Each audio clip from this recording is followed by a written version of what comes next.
إن نوسق بشيكون كجابنا فرتونة وحي سهلة sheekada koowaad nin xamaali ah nin caalim oo shacbi Allah wuxuu weydiiyay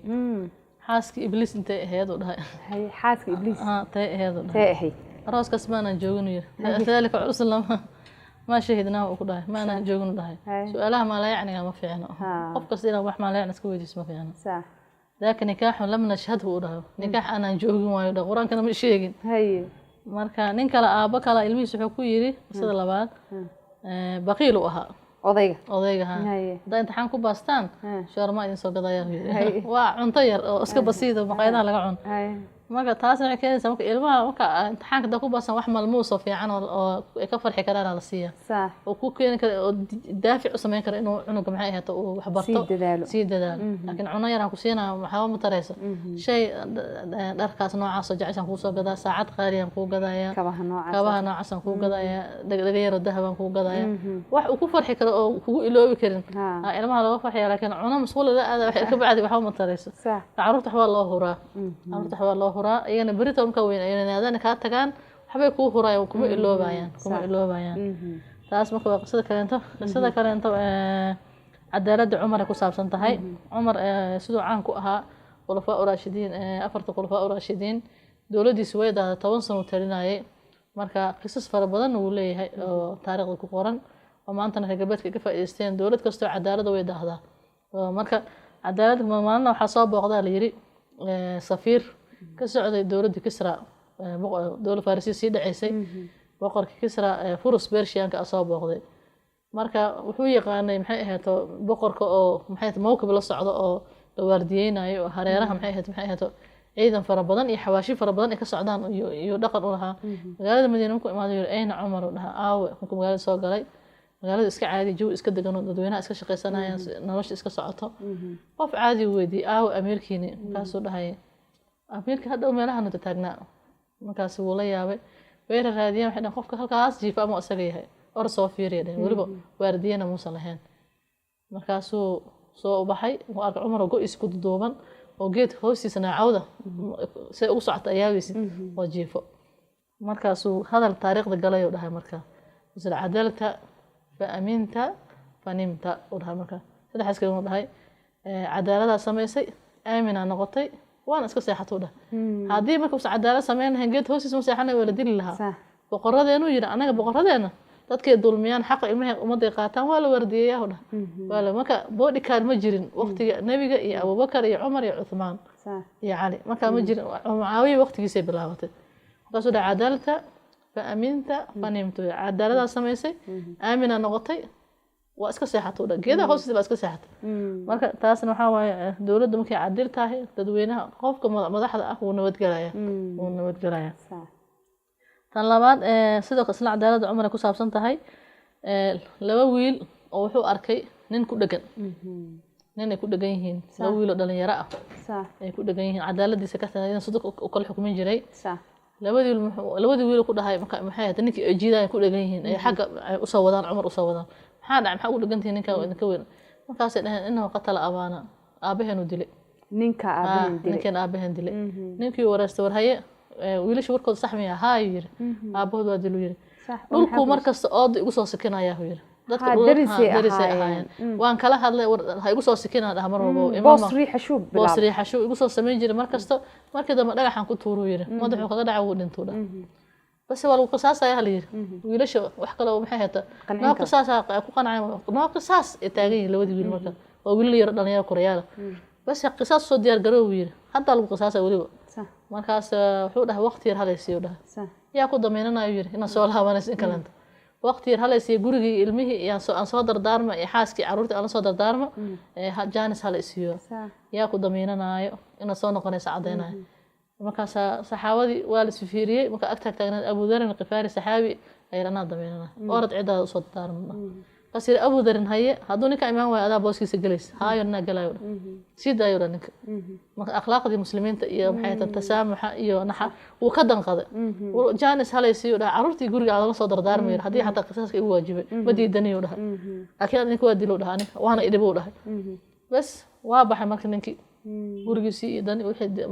qoyskii la soo dardaarmay xaaskii caruurtii familkii wixii qaraabadiisii waalidiintiisii بس قلبت ولا سوق سدح بريجانس على سي سدح بريجانس ممكن سي مالنتي نص اي تكتي وقلبت لي ابدا هاي نك لما هاي هذا بحي الا عسكر اسرات جامعه ku dhawaqa qisaasta adiga way yir xawka ma qabano saxaabadu waa naxan si abu dar loo dila dambi u sagal ma lagu dila ma yir asaad damayn qaatay asaga damaanad qaadan ninka inuu sii daayo wiilashina meesha taagan waa joogan goore qoraxda sii dhici rabto meel kore waxa laga arkay ninka faras meel ka soo ordaya markaas la fiiriyay walba ninkii ahaa waa ninkii goor dambe dhagdhay asagoo naftuura soo dahay wuxuu yiri hawlihii baan kala shaandheynay waxyaabihii maxay ahayd meeshii yaalay iyo danihii iyo hawlihii aan kala qabanay yaan soo kala xalilay saas oo soo dahay laga raali ahaado cafiso sii dalbanay bas markaas abu dar waxay loola imaan lahayn markaas markaas dhahay maxaa kugu kalifaalay adoo heli kara inaad dhoomato oo fakato oo maxay ahayd iska dhaqaaqdo oo dib u soo laaban maxaa ku soo celiyo dhahay waxaan ka baqoy in munaafiqnimo iyo balanti waa oofin weysa in hadhow taariikhda ay gasho ilmaha hadhow abo saas uu dhahay waa balan qaadinaa balantina waa oofiyo dhahay yani shacabka xataa sidad iimaan lahay ahaayeen waqtiga markaas labadii wiil way naxariisteen ma kuwa danqadeen oo iska cafiyeen anagana saan loo dhihin cafiska bulshada ka dhamaaday inaan loo dhihin anagana ilaahay dadkiisa waa cafina dhaheen abu darin haye adi maxaa u dooratay hadda maxay ahayd bulshada ilaa naga dhex waayin tanaasulka waxyaabaha qaarkood duruufaha qaarkood inuu qabo saad marka abu darin iyo wuxuu la yaabay iyo saxaabigii wiilkii ninkii maxay ahayd dilka lagu xukumay iyo labadii meesha cafisa ka wada dhacay maasha Allah meesha cafisa ka wada dhacay marka cadaaladda taas keenayso cadaaladda ka keenayso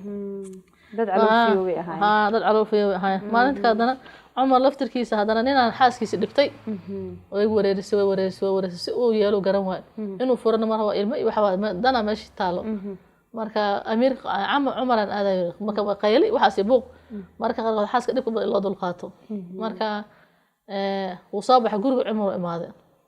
saa guriga Umar wuxuu ka maqan qaylo ka yeeris oo Umar lagu qaylinayo Umar laftirkiisa lagu qaylinayo wuu aamusay asagana shib wala maxaa ma sameeyay kan ma nool yar kan aan laga maqo waa amiirka dad lagu qaylo khaliifka dad lagu qaylinayo markaasuu ninkii waa guriga shaqantii uu dhageystay wuxuu yiri amiirkii khaliifkii muslimiinta disaan naagtiis ugu qaylinaysa xaaskiis ugu qaylinaysa adiga xigoo iska laabtay asoo sii socdo guriga Umar ka soo baxay wada waranka maxaa ku dhacay wuxuu dan mu iga lahaa muxuu iga cararay waa u yeeray warkaala u yeeray oo maxay ahayd gacan hatii waa soo laabtay haye maxaa dano lahayd lagu fulin waayo maxaa iga laabtay guriga waa soo aaday kaas yiri amiir ma xaaskay dhibto naftii keentay waxaan damcay maxay ahayd inaan ku soo sheegay dhibkeeda gurigaada qaylo ka yeerayso adiga lagu qaylay imaado dhahay markaas wuxuu yiri waa sax uu yiri qaylada dumarku way dabeecadooda waayo dhahay wuxuu yiri gurigii iyo ilmihii ka haysaa dhahay dharkaadii dhaqaysaa cuntadaadii karnaysaa caruurtii ku korinaysaa waxaas oo dhan waajib kuma ahan dhahay marka soo ina hadalkeedii qayladeeda isaga dul qaata ma yiri inta iga haysaa ka badan oo dhan in reeraha si u dhisnaayeen aqalkasna laga faa'iideysanayaan marka qaarkood in la isku sabro nin walba xaas fiican uma joogto nin ay xaas fiican ilaahay siinin xaas dhib badan u joogto laakiin guriyuhu sabar inay ku dhisnaadaan oo ilmaha dantooda la fiiriyo inta cunuga inta ka go'ays markii reerka kala tago murugtu ku noolaanay stress ku noolaanay iyo farxad uu dareemayo markii waalidkiis isbuuc ka soo toosay waa kala labo marka inaan reeraha si sahal ah isku dumin oo la isugu dul qaato taas araga faa'iideysanaya qisada kale inta waxa waaye waqtigii dawladda Cabaasiye ee daciiftay yaa tuuga meel ka faaftay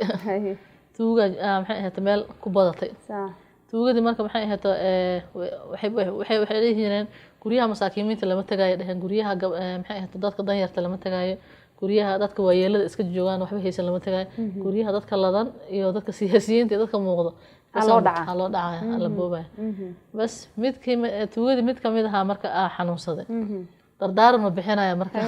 kuwii kale la dardaarmaya wuxuu yiri waryaada hadda tuuganimada shaqo ka sii dhiganaysiin inuu yiri horta qof dumar ha dhicin inuu yiri koow marka labaad dumar ha xadin inuu yiri oo maxay ahayd qof faqiir oo miskiinana ha dhicin sababta ishiisa ku dhacayso ka wada sax qof karaamo leh bulshada laga jecel yahayna ha dhicin asagana ha aadin u dhahay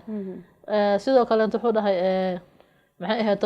qof weeyay oo daciif ah asagana ama xuriyaan waxa kale ha dhicin guryaha dadka ladan iyo dadka muuqdo tuug wanaagsan oo markaas yiri هذا قرية دعي سان وحوير تذكر وحوير نص نقاط نص نقاط وإذا كنت تسرق فلا تأخذ كله وير نص قاط ده نص نسكداف ده لا لا سدتك عيسان هالمرة إذا كنا حنا نص قداير وحوير وحنا قاطير كدي أنت مركز حتى وقت يا إيمان حتى واسكت جريتو قلبت كيس حيرها وذا قادرين وحنو الرابع عيدي markaas ka bacdi nafta ka baxdaanaya marka tuuganimadu waa shaqo warta dhaqan xun waay laakiin waqtiyada ee tuuga uu faafo Umar bin Khadaab wuxuu ku yiraahday magaalo oo nin goboltooro uga dhigay magaaladaas qof baahan hadaan arku yiri adaan qoorta ka jiraya oo dhan qof baahan hadaan ku dhex arko magaalada joogo adiga qoorta ka jira ugu weyn waaliga lagu leeyahay goboltooriya lagu leeyahay sababta maxay tahay islaamka faqri iyo jahal wada dagaalamay reer galbeedkana tamaan qof baahan guri ma joogo lacag yar ba hal iska siiyo laakiin baahi meesha ma taalo ma taabto tani iyo qof jaahil waxbarashadu waa lacag la'aan ila heer jaamacad qofka xataa qimiir markuu jaamacad soo gaarta qayb iska bixina qaybna dawladda ka bixinaysa marka wuxuu marka maxay tahay hadaan arko qof oo baahan aan ku dhex arko yiri magaalada la soo sheego yiri adaan qoorta ka jaraya marka taasna waxa marka islaamku ula dagaalamo faqri tuugada marka waxay faafi jirtay markii ay dawladda daciifto ما في توجه تكلم توج سقجان كوهبين هريه أصلا دعاء توج وين ومديد وطأ وهذا تنسلي وارت وده حس عيال يرى وكعان وقف حقوق في سواي أما تربية ذيك هاللوض هي الويرة هذا اللي حمل الشيء جاي وحكينا سمرك مركي علمي محيه أو laga nixi waayo oo laga danqan waayo oo waxbarashada wax ka bixiyo waayo oo la saacideyn waayo iyo mararka qaar xitaa waxa dhici karta korinta laftigeeda lacag xaraan lagu koriyo ama maxay ahayd waalid intay kala tahay markuu 15 soo gaar wuxuu qabto waayo oo shaqada koowaad buu ka bilaabo tuuganimo inay noqoto kulama marka cunug dadku ay xaqooda waayaan inay sahlanta tuuganimada ay badato ama dawladda ay ka gaabiso maxay ahayd daryeerista dadka ay bulshada ay ka gaabiso waxa soo badanaya tuuga soo badanaya oo marka ku faafay marka waxa laga dagaalamaa marka tuuganimada in maxay ahaato dawladda ay ku xiran tahay iqaabka qof loo bariyo loo tarbiyo sidoo kale xajaaj Soomaalida oo laga dhex sheegaa xajaaj maalin wuxuu dil ku xukumay xajaaj bin Yuusuf nin dawlad umawiye oo Ciraaq tilnaayo ahaa saddex nin adil lagu xukumay saddex nin gabar baa ka daba socotay oo inay soo daba socotay gabadhiina maxaa kugu dhacay markaas saddexdan mid waa walaalkay tiri midna waa ninkayga midna waa wiilkayga saddexdan mid waa walaalkay midna waa wiilkayga midna waa ninkayga dhahday saddexdooda mid aan badbaadina mid dooro mid aan ku badbaadiyo labada kale dilaya oo markaas fakartay waxay tiri wiil waa la dhalay tir gadaal ka dhali kara ilaa iga siin karaatay ninna gadaal ka heli karaa walaalkay qaatay Soomaalidana way sheegan taas ayadana waxay ahayd waaqisooyinka macnaha walaalka in wax lagu bedelan karo uusan jirin ayadana taasna waa laga faa'iideysanaya nin kale asna waxa jiray baqiilu asagana baqiil marka carabta agtooda baqiilnimada waa ka ceeb waxay ceeb uga tahay waa la isku caaya mana fiicna waa dhaqan akhlaaq quraanka xataa wuu caaya waa qofka in gacantiisa furanta wuxuu ilaahay siiyo wax kana ka bixi waxna ka cuna u wanaagsan marka baqiilu ahaa xaaskiisa wuxuu karin jiray masir bas digirta masirta nooca loo yaqaan bas gurigiisa laga cuni jiray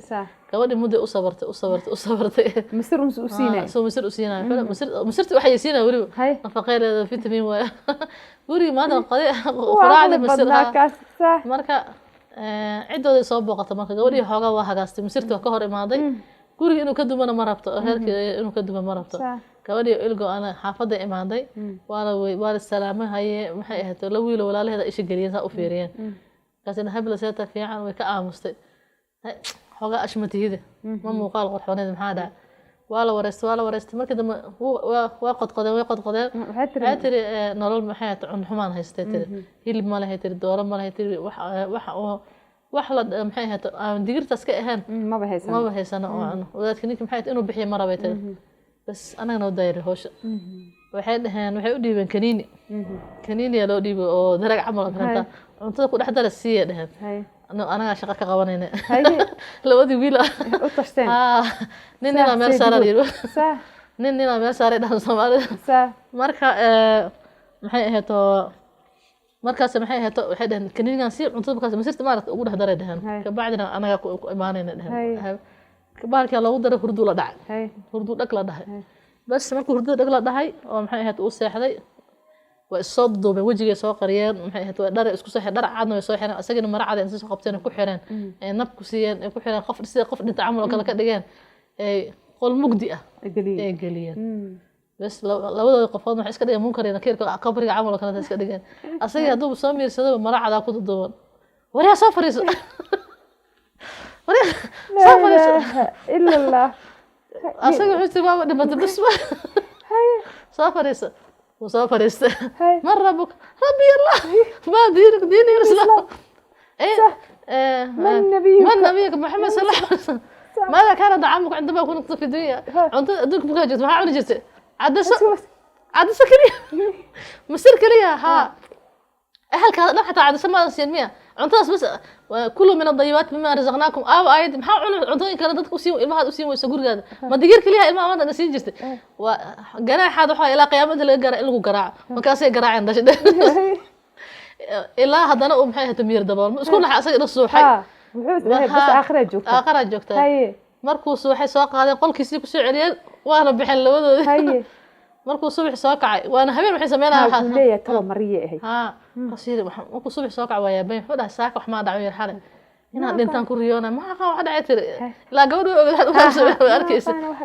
suuq bal quraacda ku soo hagaajiyay digirtii aan soo sameeyay maya digirta gooki digirta keen hilib doonaya hilib iyo qudaarada doonaya illa allah hilib iyo qudaarada doonaya مسير دب ما كرنا رياضي وشاعر على حوالي بعد أوي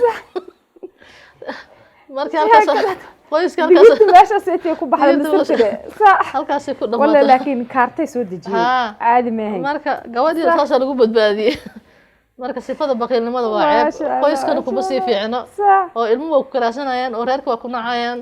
mana fiicna marka qofka inuu kariim yahay oo gacan furan yahay oo dadkiisii ehelkiisii gurigiisa u rooy yahay saasoo ku barakoow ku cimrinayaan marka calaamtu xil albaqiil yakhsaru maratayn qofka baqiilka laba jeer u qasaara warubama inuu ka dhinto warubama inuu ka xanuunsado isbitaal uga baabo warubama in laga xado oo ilmuhu hadii baqiilnimada guriga uu ku bato carruurta waxa tooyay baranayaan xataa gabadhu ay xadaysaa laftirkiisa marka waxay dhaaf baqiilka laba jeer wax qasaarahay dhaaf marka waa sifo xun oo qofka waxa ka soo hojeeda kariim inaad tahay dadka u roon tahay oo gurigaada u roon tahay oo ilmahaada u roon tahay oo waalidka u roon tahay oo qaraabada u roon tahay dariska u roon tahay sidaas aan barakada iyo tawfiiqda ay ku imaadaan intaas ku soo gabanayna salaamu alaykum aad iyo aad mahadsantahay macallin fartuun adinkan asxaabta aad iyo aad mahadsantiin sida wanaagsan ay aad inoo la socotaan tan iyo kulanti dambe assalaamu alaykum wa rahmatullahi wa barakaatuh